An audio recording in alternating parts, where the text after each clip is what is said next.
Assalamualaikum warahmatullahi wabarakatuh.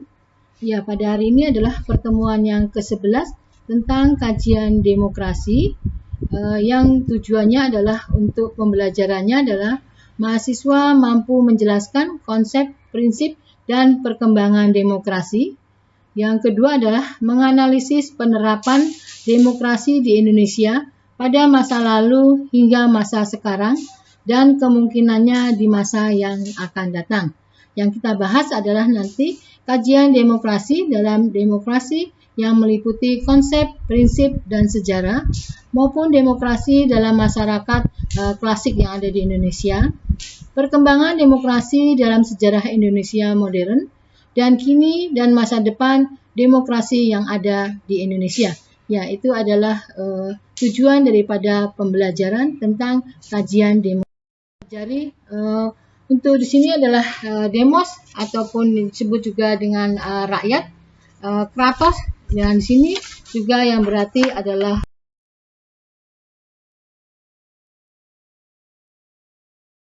memilih wakil-wakil rakyat yang akan duduk di lembaga perwakilan atau badan legislatif usai sudah kebanyakan dari kita menyebut pemilihan umum yang baru saja kita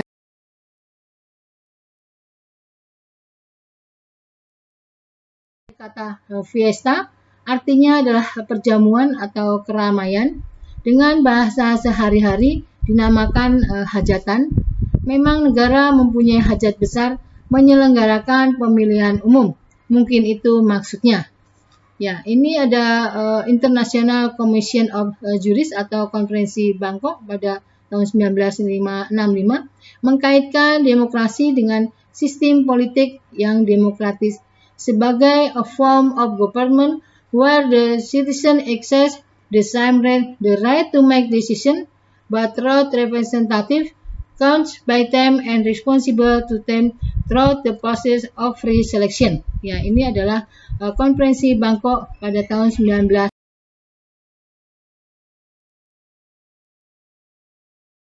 Belum tentu semua orang tahu.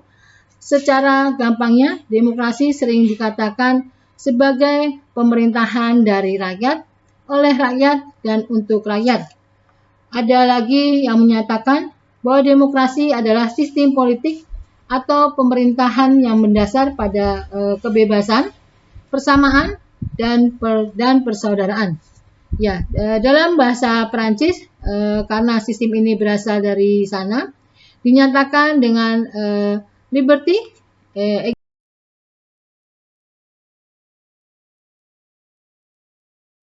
seperti tersebut, keduanya tidak salah. Nah, ini yang tadi Ibu sebutkan prinsip pokok demokrasi. Tetapi sebaiknya kita merujuk pada definisi demokrasi yang sederhana, mudah dipahami, dan dapat diterima secara umum. Misalnya, marilah kita rujuk pada definisi yang dikemukakan oleh Komisi Internasional para Juris atau International Commission of Juris sebagai berikut. Sistem politik yang demokratis ialah bentuk pemerintahan yang warga negaranya mempunyai hak yang sama dengan hak pemerintah untuk menetapkan keputusan politik atau peraturan perundang-undangan melalui wakil-wakil mereka di bagian legislatif yang mereka pilih melalui pemilihan umum yang bebas. Pelaksanaan kekuasaan politik yang ada di tangan mayoritas, maksudnya adalah pihak pemenang dalam pemilu, berdasarkan batasan konstitusional melalui ketentuan hukum. Hal ini untuk menjamin agar asas dan hak fundamental tidak bergantung pada mayoritas yang tidak tetap atau tidak wajar. Dengan demikian, hak minoritas atau pihak yang kalah dalam pemilu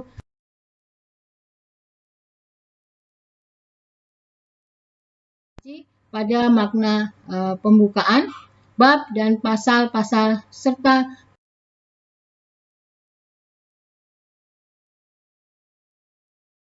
daripada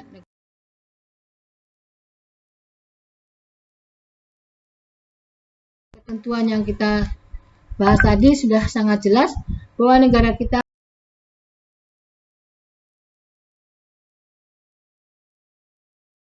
Dalam arti bukan seluruh rakyat yang memegang kekuasaan atau kedaulatan, melainkan dipegang oleh Majelis Permusyawaratan Rakyat yang dipimpin oleh Majelis Permusyawaratan Rakyat.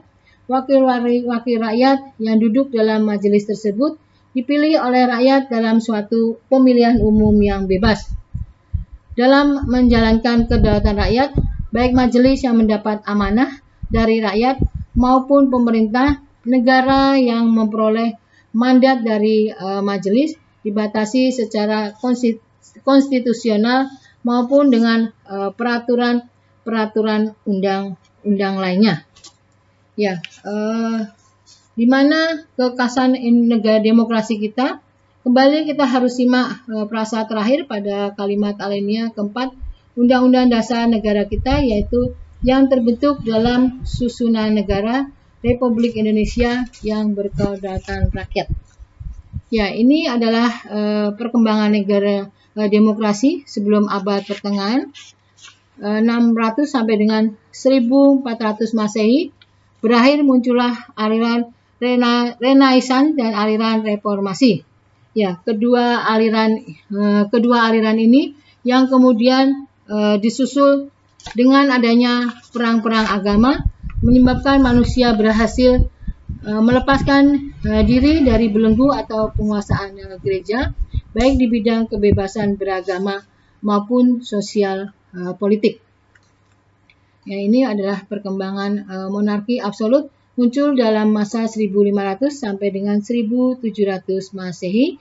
Sesudah berakhirnya pada abad pertengahan, raja-raja absolut menganggap dirinya berhak atas tatahnya berdasarkan konsep hak suci.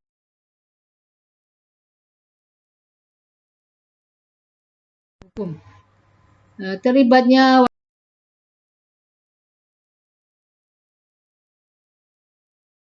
contohnya adalah melalui Dewan Perwakilan Rakyat atau DPR. Demokrasi biasanya banyak dikaitkan dengan bidang politik, padahal sistem demokrasi sebenarnya diterapkan di berbagai bidang seperti sosial, budaya, ekonomi, dan lainnya. Ya, dengan teori kontrak sosial di sini bahwa hubungan antara yang tadi perkembangan demokrasi yang sejarah demokrasi di sini dengan rakyatnya didasari oleh suatu kontrak yang ketentuan-ketentuannya mengikat daripada kedua belah pihak. Ya, ini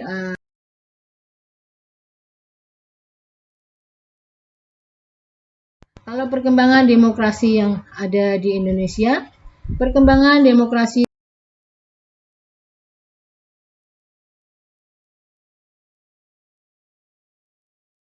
tahun 19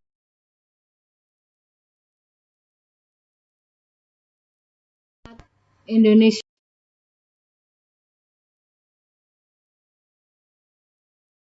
yang ada, tujuannya adalah agar terwujudnya kebebasan yang selanjutnya akan menciptakan kedaulatan rakyat.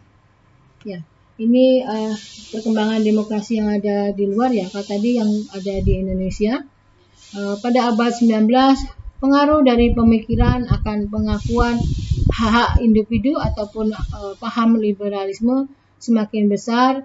Fungsi negara dibuat hanya sebagai penjaga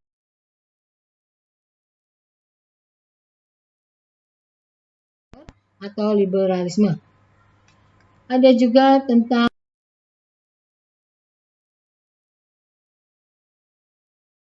pelajari juga ya, ini pada abad 20 pemikiran mengenai negara sebagai penjaga malam berubah. Negara harus diberi peran yang lebih besar dan aktif dalam mengatur kehidupan ekonomi dan sosial, bertanggung jawab terhadap kesejahteraan masyarakat.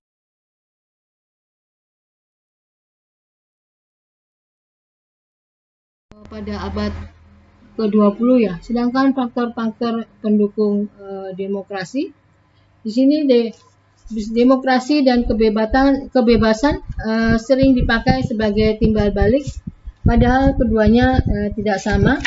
Sebagai suatu konsep, demokrasi adalah seperangkat gagasan dan prinsip tentang kebebasan yang juga mencakup seperangkat praktek yang terbentuk melalui sejarah panjang dan sering berliku-liku.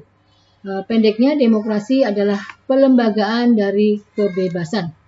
Ini adalah faktor-faktor pendukung demokrasi. Ada keterbukaan sistem politik, budaya politik yang partisipatif dan egaliter, kepemimpinan politik berpihak pada rakyat, rakyat terdidik, cerdas, dan tanggap. Ya, menurut Kamus Besar Bahasa Indonesia atau KBBI ya, demokrasi adalah gagasan atau pandangan hidup yang mengutamakan persamaan hak dan kewajiban serta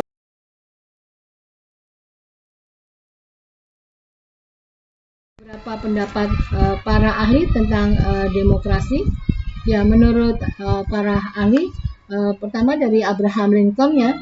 Menurut Abraham Lincoln, demokrasi adalah pemerintahan dari rakyat, oleh rakyat dan untuk rakyat.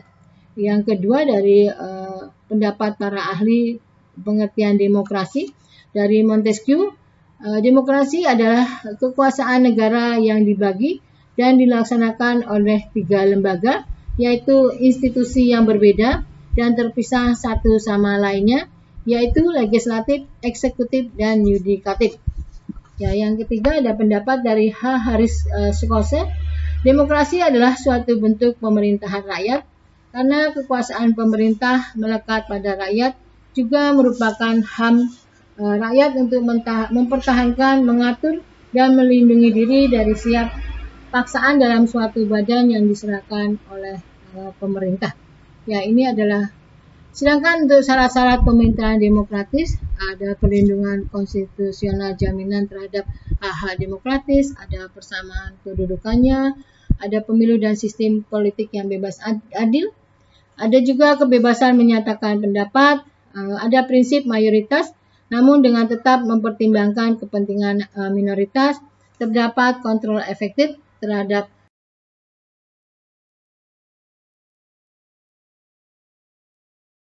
dan kesempatan dalam bertindak. Ya, ini adalah perkembangan pelaksanaan demokrasi berbeda dari suatu negara.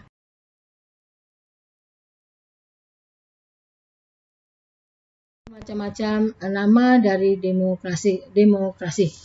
Krisis yang dapat mematikan demokrasi. Ada pendapat dari Bapak Presiden kita yang pertama, Bapak Soekarno. Yang kedua adalah pendapat dari Bapak Yudi Latif. Krisis yang dapat mematikan demokrasi, menurut beliau berpendapat Bapak Soekarno, krisis politik membuat orang tidak percaya pada demokrasi, krisis alat-alat kekuasaan negara, krisis cara berpikir dan cara meninjau, ada juga krisis cara berpikir dan cara meninjau, dan ada krisis moral dan krisis gesah atau kewibawaan otoritas.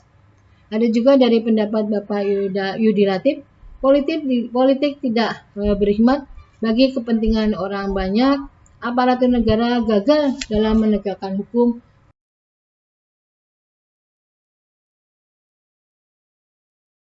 melakukan aktivitas politik untuk ikut berpartisipasi pada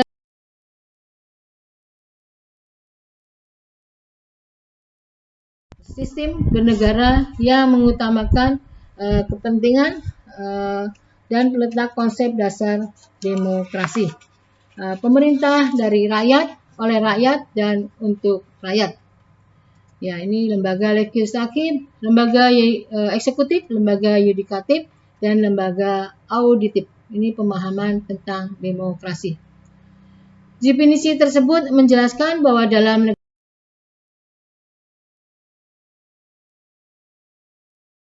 semua aktivitas kehidupan, di dalamnya termasuk kehidupan untuk melakukan, menjamin ataupun mewujudkan kedaulatan rakyat atas negara untuk menjalankan oleh pemerintah negara itu.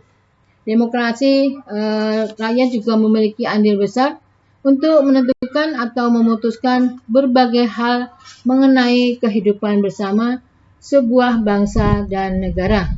Sebuah konsep politik, demokrasi menjadi landasan untuk menata sistem pemerintahan negara yang berproses pada kebaikan.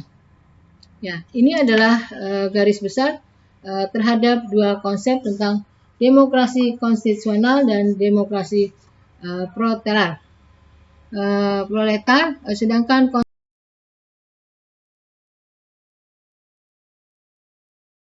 mengalami pasang surut. Ini adalah konsep demokrasi konstitusional. Ciri khas dari demokrasi konstitusional adalah adanya gagasan bahwa pemerintah yang demokratis merupakan pemerintah yang terbatas kekuasaannya dan tidak dibenarkan bertindak sewenang-wenang terhadap warga negaranya. Ya, di sini pembatasan kekuasaan ini bisa dilihat atau tercantum atau sering disebut pemerintah berdasarkan konstitusi. Ya, ini adalah konsep demokrasi yang demokrasi konstitusional.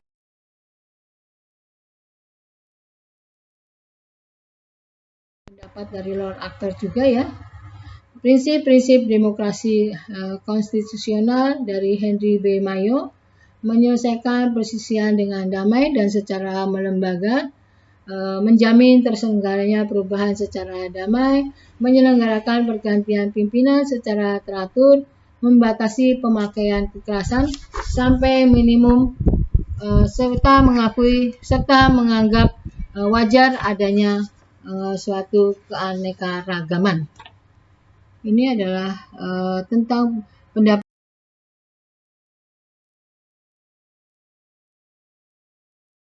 suatu keadilan.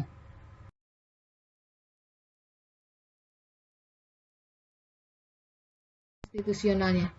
Demokrasi ini merupakan usaha dalam kaum proletar untuk masyarakat dengan jalan revolusi untuk mencapai cita-citanya, maka negara beserta alat kenegaraannya dipakai sebagai alat ampuh.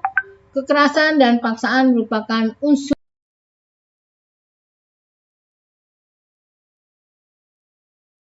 dalam merebut suatu kekuasaan. Ya, ini adalah prinsip-prinsipnya dari demokrasi proletar. Paksaan dipandang sebagai alat yang sah dan harus dipakai. Gagasan monoisme atau hanya satu partai. Negara merupakan alat tunggal untuk mencapai tujuannya.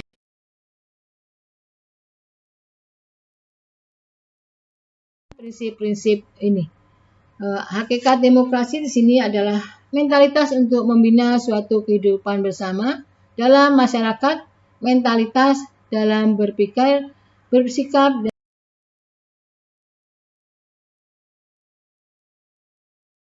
juga tentang keselarasan antara kebebasan, kesamaan hak, dan tanggung jawab akan menyebabkan demokrasi.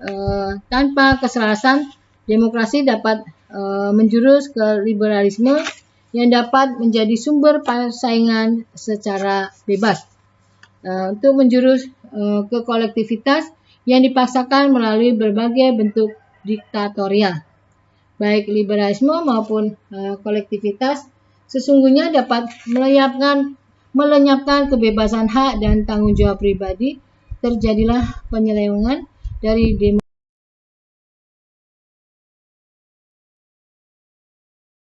pada demokrasi.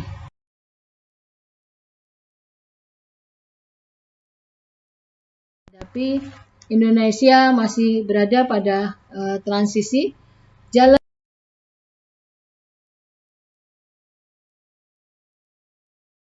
mengalami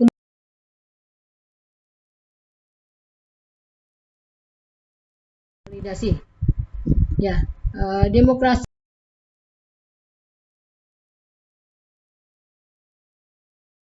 bisa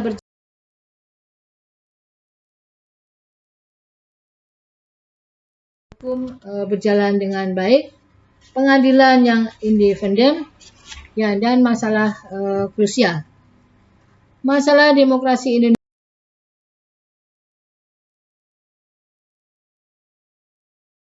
yang kritis kepada keuangan,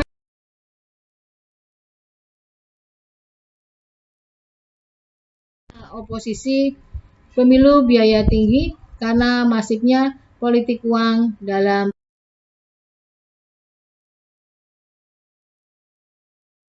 politik warga, masalah pelanggaran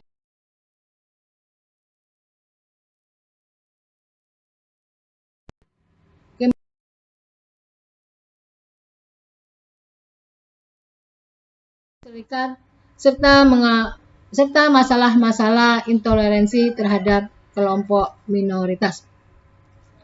Ya, ini mengapa demokrasi yang kita alami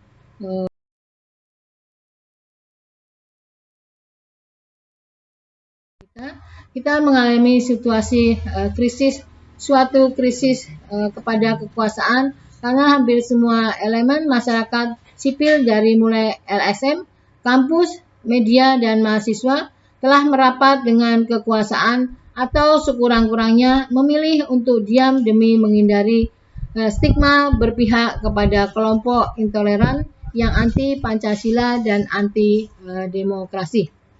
Sedikit banyak ini disebabkan oleh polarisasi politik yang tajam yang membelah Indonesia menjadi dua kubu, yang membuat setiap suara mengkritik pemerintah segera dikelompokkan ke kubu anti pemerintah, padahal absennya suara kritis adalah kehilangan besar untuk demokrasi yang membutuhkan kekuatan yang sehat untuk mengontrol kekuasaan. Ya, kampus perlu mendapat catatan secara khusus karena baru kali ini sejak era reformasi, kampus begitu berlomba-lomba merapat kepada kekuasaan, terlihat dari maraknya praktik kooptasi ikatan alumni dengan orang-orang di lingkaran istana yang jadi ketuanya, pemberian gelar doktoris kuasa kepada elit politik yang tidak didasarkan kepada kontribusi nyatanya kepada masyarakat dan ilmu pengetahuan, melainkan lebih karena pertimbangan politik. Absennya gerakan mahasiswa yang membawa gagasan bernas dan berani bersuara kritis kepada kekuasaan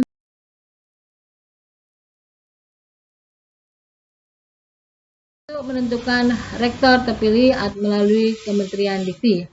Pengawasan atau surveillance atas aktivis dosen baik di media sosial maupun dunia nyata merupakan gejala daripada penghalang kebebasan akademik lainnya yang semakin melemahnya suara kritis dari kampus. Ya, persoalan demokrasi terbesar kita saat ini ada pada lemahnya partai politik. Bukti persoalan partai politik bermula dari rekrutmen kader sebagian besar tidak serius dan kadang asal-asalan, tokoh masyarakat yang berkualitas, dosen peneliti semakin berkurang yang terlibat di eksekutif maupun legislatif ya.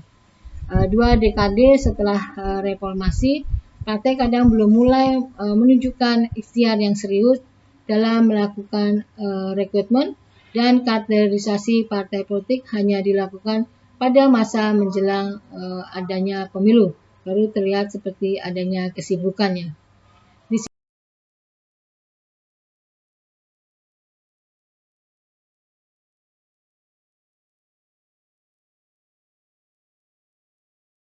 Menjamin hak-hak dasar.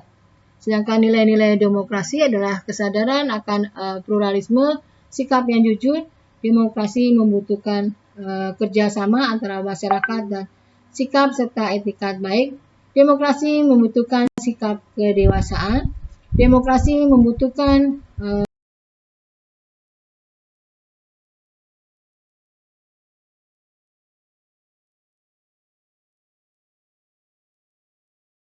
merupakan gejala yang sangat mengkhawatirkan. Perbedaan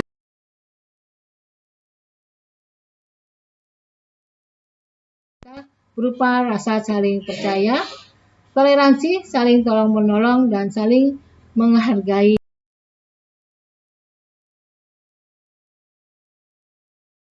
media dan berekspresi seperti pemberangusan buku, pencekalan diskusi buku dan film, ancaman pidana untuk ilmuwan dari luar, yang melakukan penelitian di Indonesia merupakan masalah lainnya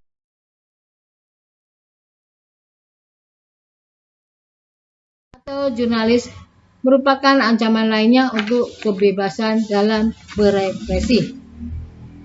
Ada juga kemunduran setelah 4 tahun pemerintah berjalan, kritik daripada analis dalam negeri maupun luar negeri menganalisis perkembangan demokrasi yang ada di Indonesia.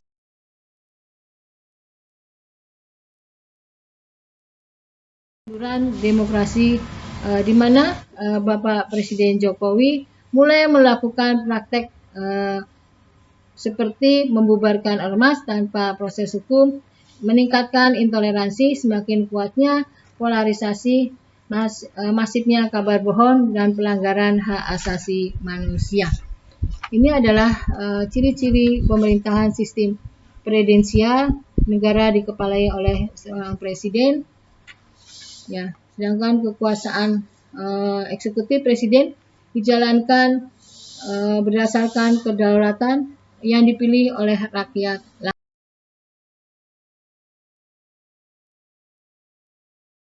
dan memberhentikan wakilnya. Ini adalah demokrasi semu.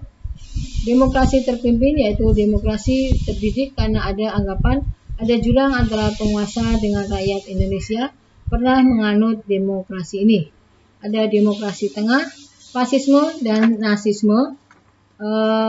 Di Italia dan di Jerman, masa pemerintahan Mussolini dan Hitler terkenal dengan semboyan satunya penguasa dengan rakyat. Artinya kalau penguasa berkata, maka rakyat di sini juga harus ikut.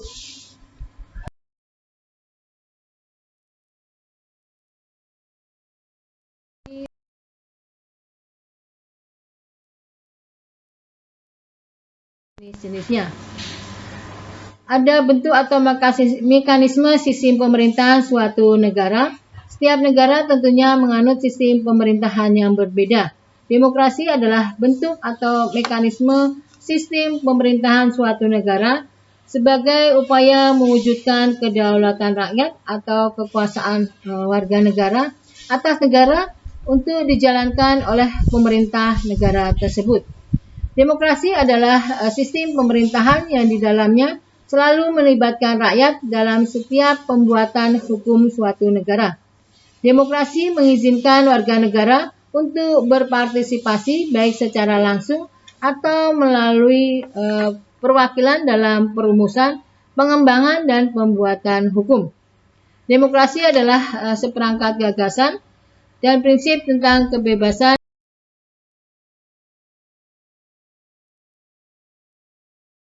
akan memberikan kebebasan. Untuk hal yang pertama yang harus dipahami tentang demokrasi adalah pengertian daripada demokrasi. Demokrasi adalah bentuk atau sistem pemerintahan yang diselenggarakan oleh rakyat untuk rakyat dan oleh rakyat. Ya, tadi sudah Ibu jelaskan pengertian demokrasi dari beberapa para ahli ya. Di sini Mark-Levy membedakan bentuk pemerintahan monarki dan bentuk pemerintahan republik.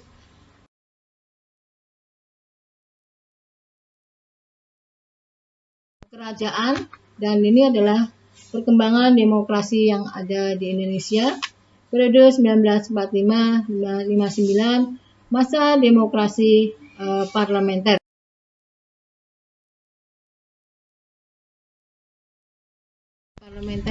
Sedangkan 59-65 masa demokrasi terpimpin.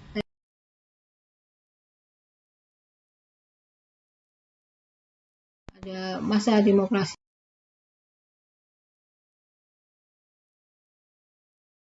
politik.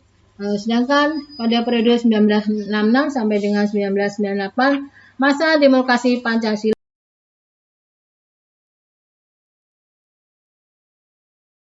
Demokrasi ya. Sedangkan 1919 sekarang masa demokrasi Pancasila di era reformasi.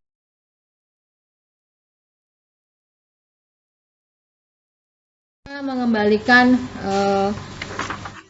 yang berusaha mengembalikan partai perimbangan kekuatan antar lembaga negara, antar eksekutif, legislatif, dan yudikatif.